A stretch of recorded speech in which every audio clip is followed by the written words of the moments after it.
Often, in the course of a World War II pilot's education, an intermediate plane was used to make the transition from the 200 horsepower open cockpit primary trainer to the larger power of the advanced trainer.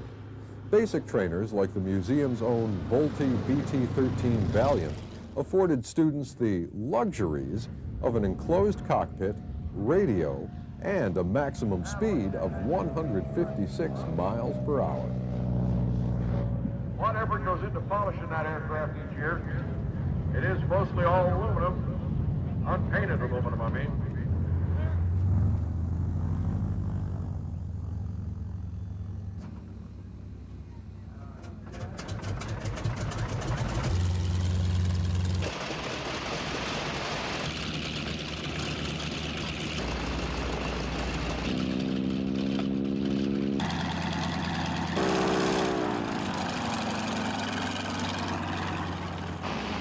For more than 10 years, the AT-6 was the armed trainer responsible for educating almost all American and most of the Allied pilots during World War II.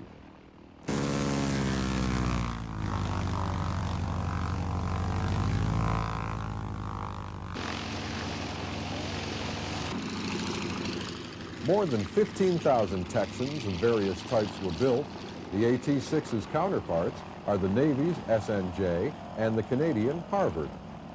The Harvard was built by North American, initially designed and built by North American in California, and it's been sold throughout the world and is known as a very, very successful advanced pilot trainer, and everybody loves the Harvard, any of the boys who trained on them, and now it's really means something to us to be able to talk to the fellows that actually trained on them during the war.